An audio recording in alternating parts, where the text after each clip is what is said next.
hope you're in your jammies and have your blankets. Tonight I'm going to read 2 stories for you for bedtime. Both are childhood favorites of mine. The first is very short and very fun. The second one I think is a classic that everyone knows. So let's jump in. So, The Cake That Mack Ate by Robart.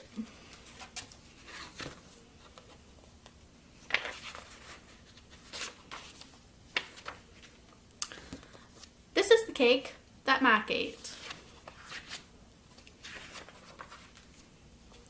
This is the egg that went into the cake that Mack ate. This is the hen that laid the egg that went into the cake that Mack ate.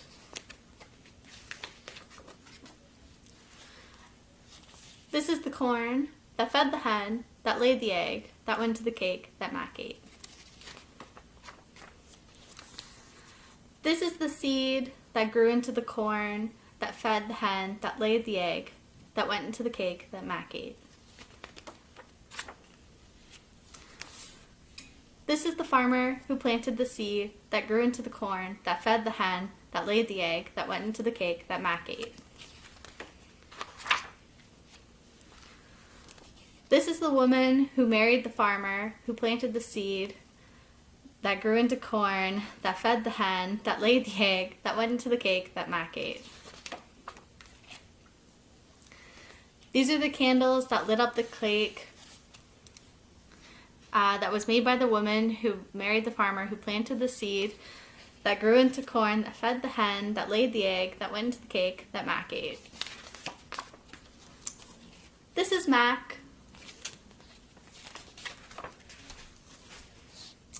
He ate the cake.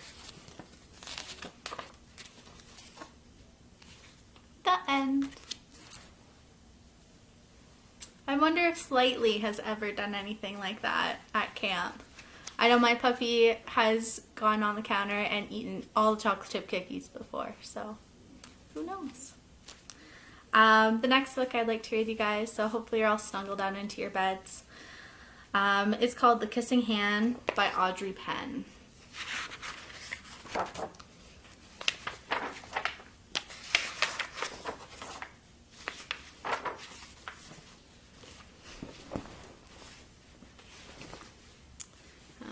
Let's see. Chester Raccoon stood at the edge of the forest and cried. "I don't want to go to school," he told his mother. "I want to stay home with you. I want to play with my friends and play with my toys and read my books and swing on my swing. Please, may I stay home with you?"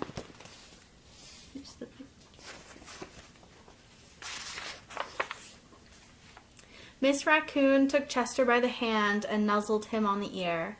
"Sometimes we all have to do things we don't want to do," she told him gently. "Even if they seem strange and scary at first, but you will love school once you start."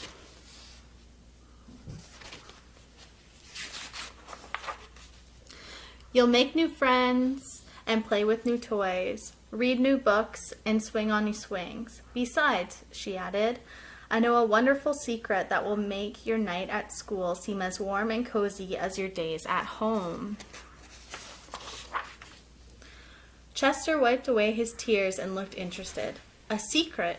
What kind of secret?" "A very old secret," said Miss Raccoon. "I learned it from my mother, and she learned it from hers. It's called the Kissing Hand."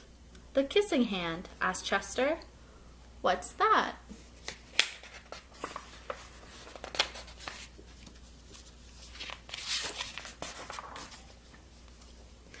"I'll show you." Miss Raccoon took Chester's left hand and spread open his tiny fingers into a fan. Leaning forward, she kissed Chester right in the middle of his palm. Chester felt his mother's kiss rush from his hand up his arm and into his heart. Even his silky black mask tingled with a special warmth.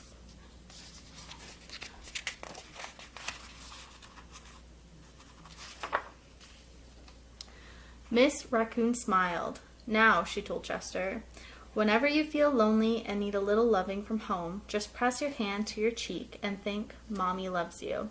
Mommy loves you.' and that very kiss will jump to your face and fill you with toasty, warm thoughts.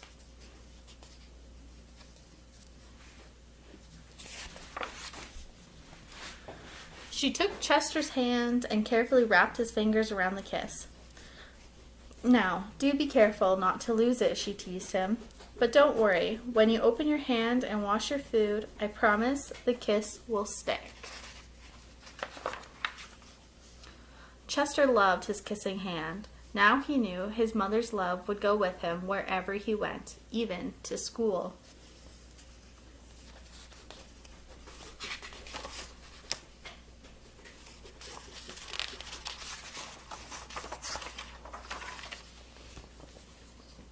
That night, Chester stood in front of his school and looked thoughtful. Suddenly, he turned to his mother and grinned. "Give me your hand," he told her.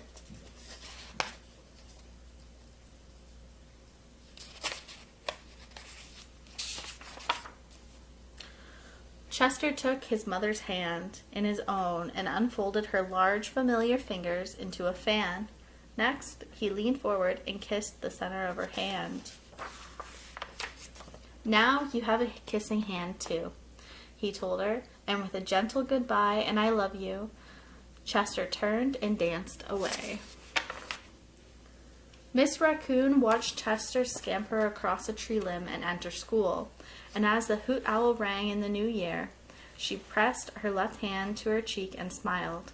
The warmth of Chester's kiss filled her heart with special words. "Chester loves you," it sang. "Chester loves you." All the animals at night school, I love you. Good night, everyone.